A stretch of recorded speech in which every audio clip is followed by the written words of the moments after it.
Welcome to BV9 news. ముందుగా headlines చూద్దాం. ఆంధ్ర తెలంగాణ అంటావా? ఇది మీ బాబు సంపాదించిన తెలంగాణ అని కౌశిక్ రెడ్డిపై అరకుపూడిగా తెడిపోలు. కౌశిక్ రెడ్డి ప్రాంతీయ విభేదాలు తీసుకొచ్చారని మండిపాటు.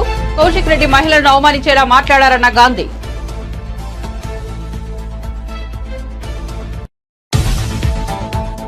సచివాలయంలో సీఎంతో కేంద్ర బృందం సమావేశం. వరదల నివారణకు శాశ్వత నిధిని ఏర్పాటు చేయాలని విజ్ఞప్తి. శాశ్వత పరిష్కారానికి కార్యాచరణ రూపొందించాలని సూచన.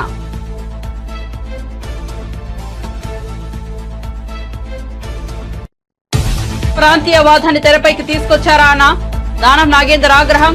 కౌశిక్ రెడ్డి వ్యాఖ్యలు పార్టీ వైఖరా లేక వ్యక్తిగతమా అని నిలదీత. ప్రశాంతంగా ఉన్న రాష్ట్రంలో చిచ్చు పెడుతున్నారని మండిపాటు. కౌశిక్ రెడ్డి కెపాసిటీ ఎంతో తెలుసునని చురక. సెటిలర్లు అంటే తమకు చాలా గౌరవం అన్న కౌశిక్ రెడ్డి. కేసీఆర్ పాలనలో సెటిలర్లకు ఇబ్బందులు కలగలేదని వ్యాఖ్య. రేవంత్ నీచ రాజకీయాల వల్ల సెటిలర్లు ఇబ్బందులు పడుతున్నారని విమర్శ.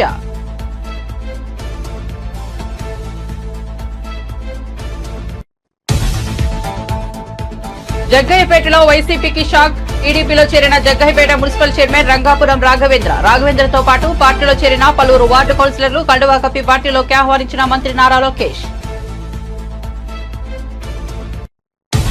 ప్రాంతీయత గురించి కౌశిక్ రెడ్డి మాట్లాడడం దారుణమన్న నట్టి కుమార్. ఆంధ్ర ప్రజలను కించపరచడం బీఆర్ఎస్ విధానమా అని ప్రశ్న. కౌశిక్ రెడ్డిపై కేసు నమోదు చేయాలని డిమాండ్.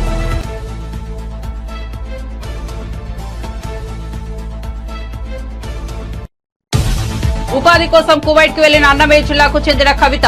ఓ ఏజెంట్ ద్వారా అక్కడికి వెళ్లిన బాధితురాలు. అక్కడికి వెళ్లిన తర్వాత ఆమె పాస్పోర్ట్ లాక్కుని ఫోన్ బ్లాక్ చేసిన వైనం. ఓ వీడియో ద్వారా తనను కాపాడాలంటూ మంత్రి రామ్ ప్రసాద్ రెడ్డికి విజ్ఞప్తి.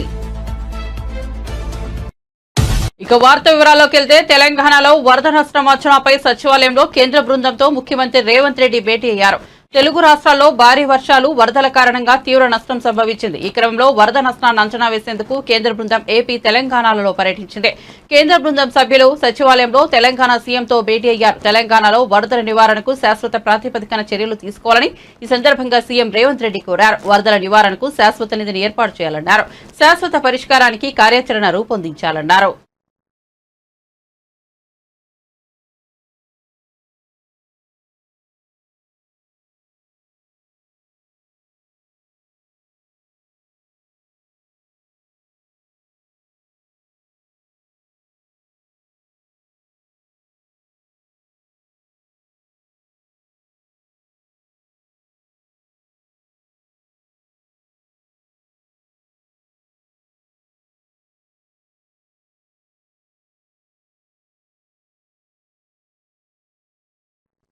ఆంధ్ర తెలంగాణ అంటూ ఎమ్మెల్యే పాడి కౌశిక్ రెడ్డి ప్రాంతీయ విభేదాలు తీసుకొచ్చారని ఎమ్మెల్యే ఎరకపూడి గాంధీ మండిపడ్డారు. ఆయన మీడియా సమావేశం నిర్వహించారు. ఈ సందర్భంగా మాట్లాడుతూ తన ఇంటికి వచ్చి జెండా ఎగురవేస్తానని కౌశిక్ రెడ్డి చెప్పారని, కానీ ప్రాంతీయ విభేదాలు తీసుకొచ్చే వ్యక్తితో తాను కలిస్తే తాను కూడా కౌశిక్ రెడ్డి లాంటి వాడినని సమాజం భావిస్తుందన్నారు. అయినప్పటికీ తాను కౌశిక్ రెడ్డిని తన ఇంటికి ఆహ్వానించానని, కానీ ఆయన రాలేదన్నారు. తానే అతని ఇంటికి వెళ్తే దాడి చేశారని ఆరోపించారు. ఈటెల రాజేందర్ హుజూరాబాద్ తో పాటు గజ్వేల్లోనూ పోటీ చేశారని, ఆయన 2 చోట్ల పోటీ చేసినందువల్లే హుజూరాబాద్ పై ఎక్కువగా దృష్టి పెట్టలేకపోవడంతో కౌశిక్ రెడ్డి గెలిచారన్నారు. ఒక శాసనసభ్యుడు నా ఇంటి మీదకి వచ్చి జెండా ఎగరేస్తా నాకు చెప్పకుండా ఒక మీడియా ద్వారా ఒక పత్రిక ద్వారా సవాలుగా మాట్లాడినటువంటి తీరు నేను చూశాను. 11 గంటలకి మీ ఇంటికి వచ్చి జెండా ఎగరేస్తా, 11 గంటలకి మీరు రాకపోతే నేను మీ ఇంటికి 12 గంటలకు వస్తా అని చెప్పా. హారతితో స్వాగతం పలికి బీఆర్ఎస్ పార్టీకి తీసుకెళ్తా అన్నటువంటి మనిషి ఇంటికి వెళ్ళే క్రమంలో పోలీసు బందోబస్తు పెట్టి నన్ను మా కార్యకర్తల్ని ఇంటికి వెళ్ళే కార్యక్రమంలో పూల కుండీలతో రాళ్లతో కొట్టి జరిగినటువంటి సంఘటన మీ అందరూ కూడా కళ్ళారా చూశారు. మా దగ్గర విజువల్స్ కూడా క్లారిటీగా చేసి మా మీద కేసులు పెట్టిన విధానం, అరెస్ట్ చేసి బెయిల్ తీసుకోవాల్సిన పరిస్థితి జరిగినాయి. 11 గంటలకు వస్తా అన్న మనిషి రాకపోతే 12 గంటలకు వస్తా అని చెప్పిన నేను వెళితే కనీసం ఒక చీటర్తో సమవుజితో పెట్టుకోలేదనే బాధపడ్డా. వాడు మా పార్టీకి వచ్చి పార్టీని భ్రష్టు పట్టించాడు. ఈరోజు ప్రాంతీయ విభేదాలు కూడా తీసుకొచ్చాడు. ఆంధ్ర తెలంగాణ రాయలసీమ అనే విభేదాలు సృష్టించే కార్యక్రమంలో కీలక పాత్ర మీ మీడియా ద్వారానే సృష్టించాడు. ఆనాడు మా ముఖ్యమంత్రి గారు ఏ ప్రాంతం వాళ్ళకైనా కాళ్ళలో ముళ్ళు గుచ్చుకుంటే పంటితో తీస్తా అనే భావనతో కలుపుకుపోయినటువంటి పరిస్థితి, అన్ని రంగాల్లో కలుపుకుపోయినటువంటి పరిస్థితిని విచ్ఛిన్నం చేసే విచ్ఛిన్న శక్తులని పక్కన పెట్టుకొని కొంతమంది ఎమ్మెల్యేలను కూడా పక్కన పెట్టుకొని మీడియా సమావేశంలో ప్రాంతీయ విభేదాలు తీసుకొచ్చిన విషయం మీ అందరికీ కూడా తెలుసు. అది ఆ శాసనసభ్యుడి స్టాండా, పార్టీ స్టాండా, పార్టీ అధ్యక్షుడి స్టాండా అనేది నిర్ణయం తీసుకోవాల్సిన అవసరం కేసీఆర్ గారి మీద, నా సహచర శాసనసభ్యుల మీద ఉన్నదన్న విషయాన్ని నేను గుర్తు చేస్తా ఉన్నా. చాలా మంది సీనియర్ శాసనసభ్యులు ఉన్నారు, మిత్రులు, శ్రేయభిలాషులు ఉన్నారు. ఎవరు ఎప్పుడు కూడా ఈ 10 ఏళ్లలో ఇలాంటి వ్యాఖ్య రానివ్వలే. ఒక చీడ పురుగులాగా 2.5 సంవత్సరాల పార్టీలో చేరి ఎమ్మెల్సీ తీసుకొని ఈటెల రాజేంద్ర గారు 2 చోటలు నిలబడితే 2వ చోట కాన్సన్ట్రేషన్ చేయలేక ప్రజల ముందు ఎవరిని అడ్డం పెట్టుకొని నువ్వు గెలిచావు అన్న విషయం నీకు తెలుసు. సమఉజ్జి కాకపోయినా నీ వాదనకి సమాధానం చెప్పాలనే ఉద్దేశంతో నేను వచ్చా. నువ్వు చేతగాని వాడివని అర్థమైంది. నేను పార్టీతో తెలుసుకుంటా. పార్టీ అంటే గౌరవం, కేసీఆర్ గారు అంటే నాకు గౌరవం. కానీ ఇటువంటి చీటర్లు పక్కన చేయటం మూలన పార్టీ నాశనం అవుతుంది.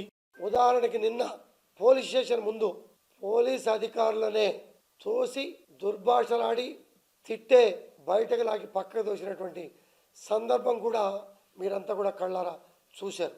ఇటువంటి పరిస్థితుల్లో స్టాండ్ ఎదురు దాని మీద చక్కటి సమావేశాన్ని పెట్టి నిర్ణయం తీసుకొని ముందుకు సాగుతా. 11 గంటలకు నీ ఇంటికి వస్తా. రాని పక్షంలో నేను నీ ఇంటికి వస్తా అన్నా. హారతితో స్వాగతం పలుకుతా అన్నావు. పిలిచి రాళ్లతో పూల కుండీలతో దాడి చేయించావు. 50 మంది పోలీసులు ఇంటి చుట్టూ పెట్టుకున్నావు. నాకన్నా ముందు పోలీస్ స్టేషన్కి వెళ్ళి నా మీద కంప్లైంట్ ఇచ్చి 20 సెక్షన్లు పెట్టి కేసులు బుక్ చేయించావు. మీరు తీసినటువంటి విజువల్స్ ఆధారాలతో ఇచ్చిన కేసు పెడితే ఇంతవరకు ఎఫ్ఐఆర్ చేయాల. పోలీసు ఎవరికి సపోర్ట్ చేసింది? 6 గంటల పాటు సీనియర్ శాసనసభ్యుడిని పోలీస్ స్టేషన్లో నిర్బంధించింది. మరి కొంతమంది నా మిత్రుల్ని మేజిస్ట్రేట్ ముందు హాజరుపరిచారు. ఇటువంటి పరిస్థితి కారణం ఎవరు? హరీష్ రావు గారు కూడా వాస్తవాలు తెలుసుకోకుండా సడన్గా హెలికాప్టర్లో దిగి మాట్లాడారు. వాస్తవాలు తెలుసుకోవాలా? అతను మాట్లాడిన మాటలేంటి? అతను తీసుకున్నటువంటి ప్రాంతీయ విభేదాలు స్టాండు, సీనియర్ శాసనసభ్యుడి మీద స్టాండు, అది పార్టీ స్టాండా, వాడి వ్యక్తిగత స్టాండా అనే దాని మీద కూడా వారు వివరణ ఇవ్వాల్సిన అవసరం ఉంది. నా 10 సంవత్సరాల శాసనసభ్యత్వం చూశారు కదా. ఎప్పుడన్నా పన్నెత్తి మాట్లాడానా? ఎందుకు మాట్లాడాల్సి వచ్చింది? మాట్లాడే పరిస్థితి ఎందుకు తీసుకొచ్చారు? నా మిత్రులు, శ్రేయభిలాషులు ఏంటంటే సహజంగా గాంధీ చాలా చక్కగా క్రమశిక్షణగా ఉంటాడని భావిస్తారు. పిల్లిని రూమ్లో పెట్టి కొడితే ఏం చేస్తుంది? 1కి 4 సార్లు సమావేశాలు జరుగుతున్నప్పుడు బయటకి వచ్చినప్పుడు కూడా రెచ్చగొట్టే మాటలు మాట్లాడితే తప్పని పరిస్థితుల్లో మనోభావాలు దెబ్బతిని మనసు బాధపడి ఆవేశపూరితంగా మాట్లాడారు. మనిగి ఒక చీటరు, ఒక బ్రోకరు మాట్లాడిన మాటలు ఎంతకాలం పడమంటారు మీరు? ఎంతకాలం నిందించబడి నిందని వేసుకోవాలి చెప్పండి. అందుకనే నేను స్పందించా. ఇప్పుడే మీకు చెప్పా, ఈ చీటర్ల మాటలకి కేసీఆర్ గారి స్పందన రావాలి. రాగానే ఇవాళ వస్తున్నారంటున్నారు కదా, వాళ్ళతో కూడా మాట్లాడి సహచర శాసనసభ్యులతో కూడా మాట్లాడి తదుపరి నిర్ణయం మీకు చెప్పాలి. టాలీవుడ్ అగ్ర కథానాయకుడు హిందూపురం టీడీపీ ఎమ్మెల్యే నందమూరి బాలకృష్ణ ఇటీవల తెలుగు రాష్ట్రాలకు వరదలు కుదిపేసిన నేపథ్యంలో 2 రాష్ట్రాలకు ₹1 కోటి విరాళం ప్రకటించారు. బాలకృష్ణ అమరావతి వచ్చి సీఎం చంద్రబాబుకు 50 లక్షల చెక్కును అందజేశారు. ఈ క్రమంలో బాలకృష్ణ చిన్న కుమార్తె తేజస్విని తెలంగాణ ముఖ్యమంత్రి రేవంత్ రెడ్డిని కలిశారు. తన తండ్రి బాలకృష్ణ తరపున 50 లక్షల చెక్కును సీఎం రేవంత్ రెడ్డికి అందించారు. ఈ కార్యక్రమంలో తెలంగాణ మంత్రి పొంగులేటి శ్రీనివాసరెడ్డి కూడా పాల్గొన్నారు.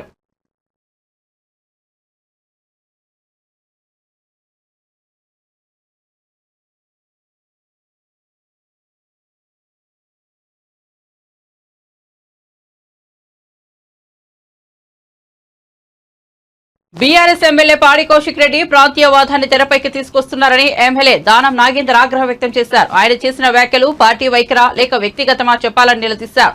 ఈ అంశంపై బీఆర్ఎస్ పార్టీ అధిష్టానం స్పష్టత ఇవ్వాలని డిమాండ్ చేశారు. దానం నాగేందర్ అరికెపూడి గాంధీ నివాసానికి వచ్చారు. ఈ సందర్భంగా ఆయన మాట్లాడుతూ ప్రశాంతంగా ఉన్న రాష్ట్రంలో చిచ్చు పెట్టవద్దని సూచించారు. అరికెపూడి గాంధీ నివాసంలో బీఆర్ఎస్ విస్తృత స్థాయి సమావేశం పేరిట బద్నాం చేసే ప్రయత్నం జరుగుతోందని ఆగ్రహం వ్యక్తం చేశారు.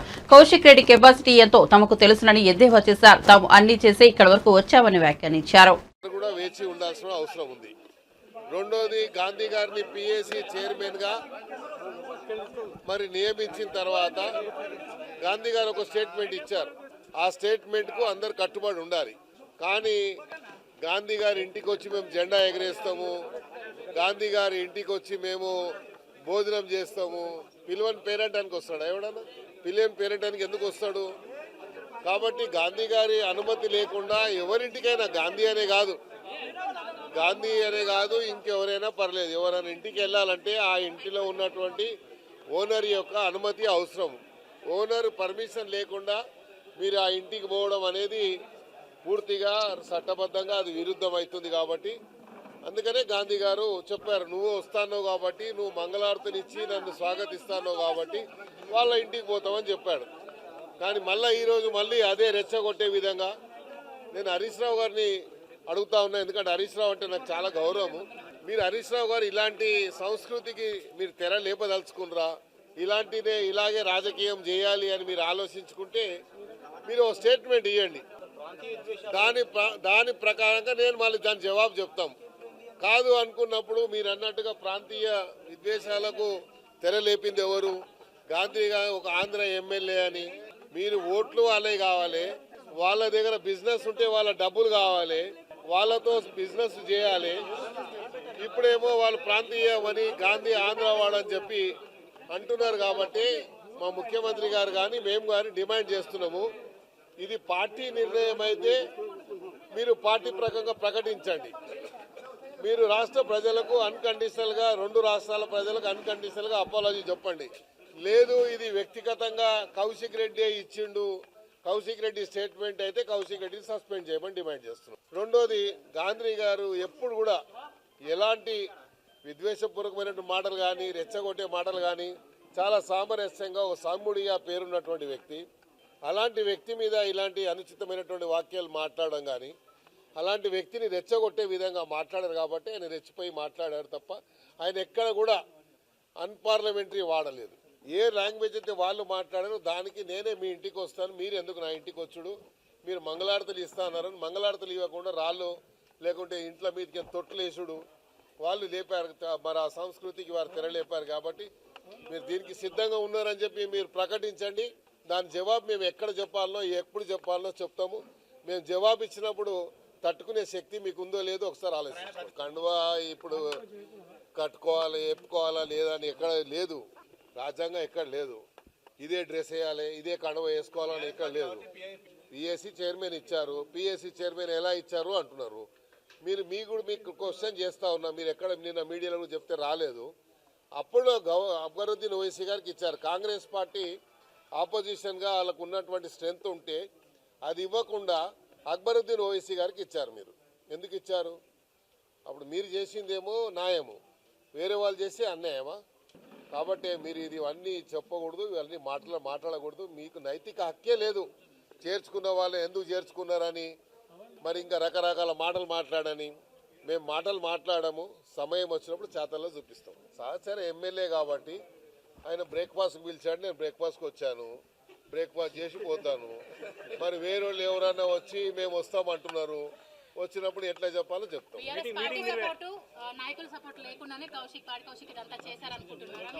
అదే చెప్తున్నా కదా, వాళ్ళు ఏమి చేస్తున్నారంటే ఒక ఇది పెట్టి ఆయన రెచ్చగొడుతుంటే రెచ్చిపోతున్నాడు.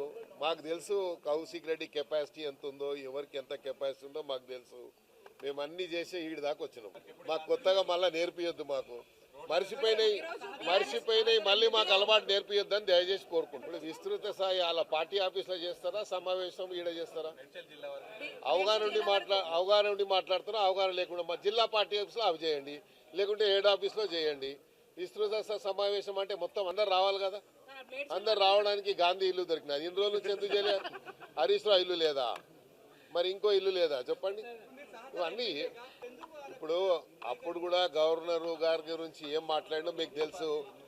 ఆయన ఇచ్చిన దాన్ని మర్చిపెట్టుకో అని అది మాట్లాడారు.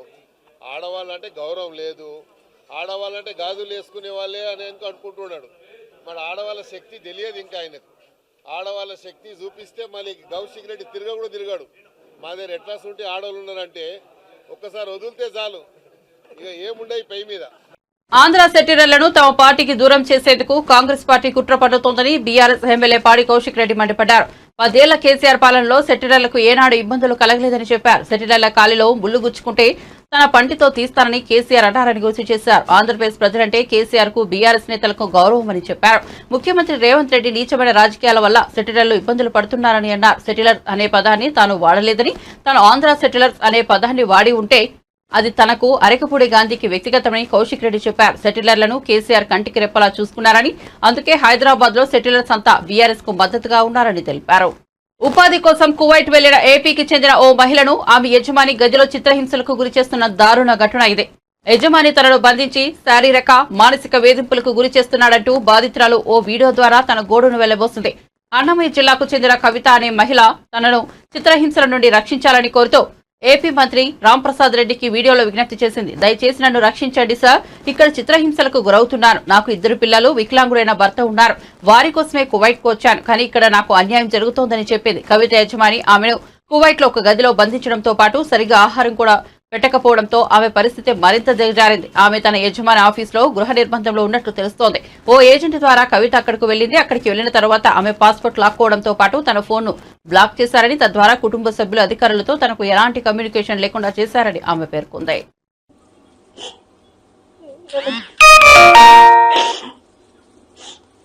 నన్ను కాపాడన్న రాంప్రసాద్ రెడ్డి అన్న, నన్ను తొడకొచ్చి ఇంట్లో పెట్టి బంధించి పెట్టినట్టున్నది.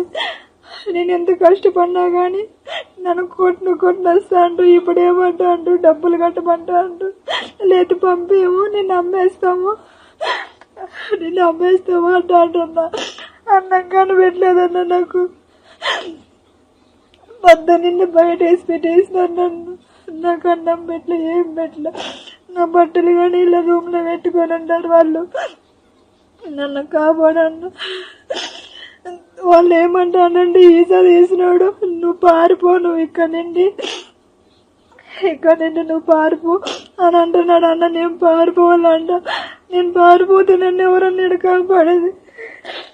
నాకన్నా బిడ్డలు ఉన్నారు, 3 ఆడబిడ్డలు. నాకు నా మొగుడు అని కావు, బతికిరువు కోసం ఇక్కడికి వస్తే నాకు టార్చర్ చూపిస్తాండ్రన్నా. ఇంతవరకు అన్నంలో నీళ్ళు లేదన్న. నాకు 12 ఎత్తుకొచ్చి బయట వేసినారు. నన్ను ఈజా తీసినాడు. ఫోన్ చేసేవాడు, నీకు ఏమైతే చేసుకో అంటున్నాడు. వాడి ఇంటికాడ ఉంటే నేను ఫోన్ చేస్తే బ్లాక్ లిస్ట్ లో పెడతా అంటున్నాను. అమ్మారు నన్ను కాపాడన్నా. దక్షిణ కాశీగా పేరుగాంచిన ప్రముఖ పుణ్యక్షేత్రం శ్రీకాళహస్తీశ్వర దేవస్థానం ఆలయంలో పవిత్ర ఉత్సవాలు 13 నుంచి 17వ తేదీ వరకు పవిత్ర ఉత్సవాలు నిర్వహించారు. మొదటి రోజున శుక్రవారం దక్షిణామూర్తి వద్ద సాలిపురుగు, పాము, ఏనుగు, భరద్వాజ మహర్షి ఉత్సవమూర్తులకు మొదటి రోజున అభిషేకం నిర్వహించారు. ముందుగా కలస్థాపన, గణపతి పూజ, పుణ్యవచనం, వరుణ పూజ, కలశానికి పుష్పాలతో పూజలు చేసి మూగజీవులకు అభిషేకాలు, పాలు, పెరుగు, చందనం, సుగంధ ద్రవ్యాలతో అభిషేకం చేసి అనంతరం ఉత్సవమూర్తులకు పూలమాలలతో సుందరంగా అలంకరించి ఆపై కర్పూర హారతి సమర్పించారు. ఈ కార్యక్రమంలో స్థానిక శాసనసభ్యులు బొజ్జల వెంకట సుధీర్ రెడ్డి, ఆలయ ఈవో ఎన్ఎన్ మూర్తి, ఆలయ అధికారులు మరియు భక్తులు పాల్గొన్నారు.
వైసీపీ సిద్ధాంతాలు ఆ పార్టీ అధ్యక్షుడు జగన్ రెడ్డి విధ్వంసక విధానాలు నచ్చక పలువురు ఆ పార్టీని వెడుతున్నారు. ఎన్టీఆర్ జిల్లా జగ్గయ్యపేటలో వైసీపీకి షాక్ తగిలింది. జగ్గయ్యపేట మున్సిపల్ చైర్మన్ రంగాపురం రాఘవేంద్ర, ఆయన తండ్రి రంగాపురం నరసింహారావు మంత్రి నారా లోకేష్ సమక్షంలో టీడీపీలో చేరారు. వారితో పాటు 7వ వార్డు కౌన్సిలర్ పూసపాటి సీతారామయ్య దంపతులు, 31వ వార్డు కౌన్సిలర్ గింజుపల్లి వెంకట్రావు కుమారుడు కృష్ణ, 23వ వార్డు కౌన్సిలర్ డి రమాదేవి దంపతులు టీడీపీలో చేరారు. ఉండవల్లి నివాసంలో వీరందరికీ పసుపు కండువాలు కప్పి పార్టీలోకి సాదరంగా ఆహ్వానించారు. టీఆర్ఎస్ ఎమ్మెల్యే కౌశిక్ రెడ్డిపై సినీ నిర్మాత నట్టికుమార్ విమర్శలు గుప్పించారు. కౌశిక్ రెడ్డి చేసిన వ్యాఖ్యలు ప్రాంతీయ విద్వేషాలను రెచ్చగొట్టే విధంగా ఉన్నాయని అన్నారు. రాష్ట్రం విడిపోయి 10 ఏళ్లు దాటిందని, 2 రాష్ట్రాల ప్రజలు అన్నదమ్ముల్లా కలిసిపోయి ప్రశాంతంగా జీవిస్తున్నారని, అంతా ప్రశాంతంగా ఉన్న తరుణంలో ప్రాంతీయత గురించి కౌశిక్ రెడ్డిని మాట్లాడడం దారుణమని అన్నారు. కౌశిక్ వ్యాఖ్యలను తాను ఖండిస్తున్నానని చెప్పారు. కౌశిక్ రెడ్డిని వెంటనే బీఆర్ఎస్ నుంచి సస్పెండ్ చేయాలని కేసీఆర్ ను నట్టికుమార్ డిమాండ్ చేశారు. లేకపోతే కేసీఆర్, కేటీఆర్, హరీష్ రావుల విధానం కూడా కౌశిక్ రెడ్డి విధానమేనని భావించాల్సి వస్తుందని చెప్పారు. ఆంధ్ర ప్రజలను కించపరచడం బీఆర్ఎస్ విధానమా అని ప్రశ్నించారు. హైదరాబాద్ నగరాభివృద్ధిలో, తెలంగాణలో పరిశ్రమలు, వ్యాపారాలను స్థాపించడంలో ఆంధ్ర ప్రజలు కీలక పాత్ర పోషించింది నిజం కాదా అని ప్రశ్నించారు. సిపిఎం జాతీయ ప్రధాన కార్యదర్శి సీతారాం ఏచూరి మరణం తనను కలిచివేసిందని మెగాస్టార్ చిరంజీవి అన్నారు. ఈ మేరకు ఆయన ట్వీట్ చేశారు. 5 దశాబ్దాలకు పైగా రాజకీయ ప్రయాణంలో ఉన్నారని చెప్పారు. స్టూడెంట్ యాక్టివిస్ట్ గా తన ప్రయాణాన్ని ప్రారంభించినప్పటి నుంచి సామాన్య, అణగారిన వర్గాల ప్రజల గొంతుకుగా ఉన్నారని కితాబిచ్చారు. సీతారాం ఏచూరి కుటుంబానికి, ఆయన అభిమానులకు, సిపిఎం వర్గానికి సానుభూతిని తెలియజేస్తున్నానని చిరంజీవి చెప్పారు. ప్రజాసేవ, దేశం పట్ల ఏచూరికి ఉన్న నిబద్ధత ఎప్పటికీ గుర్తుండిపోతుందని అన్నారు. మనం గొప్ప నాయకుడిని కోల్పోయామని ఆయన ఆవేదన వ్యక్తం చేశారు. బులెటిన్ ముగించే ముందు హెడ్లైన్స్ మరోసారి చూద్దాం. ఆంధ్ర తెలంగాణ అంటావా, ఇది మీ బాబు సంపాదించిన తెలంగాణ అని కౌశిక్ రెడ్డిపై అరకపూడిగా తెడిపులు. కౌశిక్ రెడ్డి ప్రాంతీయ విభేదాలు తీసుకొచ్చారని మండిపాటు. కౌశిక్ రెడ్డి మహిళలను అవమానించేలా మాట్లాడారన్న గాంధీ.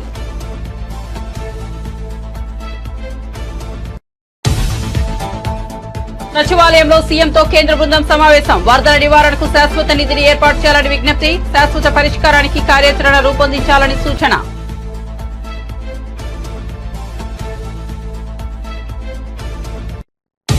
ప్రాంతీయవాదాన్ని తెరపైకి తీసుకొచ్చారా అన్న దానం నాగేందర్ ఆగ్రహం. కౌశిక్ రెడ్డి వ్యాఖ్యలు పార్టీ వైఖరా లేక వ్యక్తిగతమా అని నిలదీత. ప్రశాంతంగా ఉన్న రాష్ట్రంలో చిచ్చు పెడుతున్నారని మండిపాడు. కౌశిక్ రెడ్డి కెపాసిటీ ఎంతో తెలుసునని చురక. సెటిరల్లో అంటే తమకు చాలా గౌరవం అన్న కౌశిక్ రెడ్డి. కేసీఆర్ పాలనలో సెటిరర్లకు ఇబ్బందులు కలగలేదని వ్యాఖ్య. రేవంత్ నీచ రాజకీయాల వల్ల సెటిరర్లు ఇబ్బందులు పడుతున్నారని విమర్శ.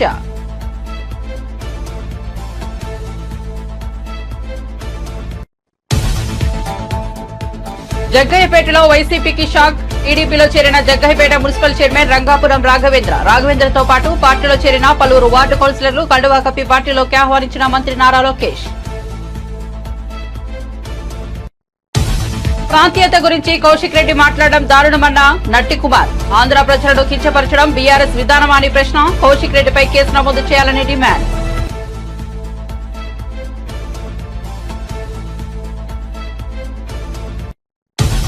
ఉపాధి కోసం కువైట్ కు వెళ్లిన అన్నమయ్య జిల్లాకు చెందిన కవిత. ఓ ఏజెంట్ ద్వారా అక్కడికి వెళ్లిన బాధితురాలు. అక్కడికి వెళ్లిన తర్వాత ఆమె పాస్పోర్ట్ లాక్కుని ఫోన్ బ్లాక్ చేసిన వైనం. ఓ వీడియో ద్వారా తనను కాపాడాలంటూ మంత్రి రామ్ ప్రసాద్ రెడ్డికి విజ్ఞప్తి. మరిన్ని అప్డేట్స్ కోసం చూస్తూనే ఉండండి BV9 న్యూస్.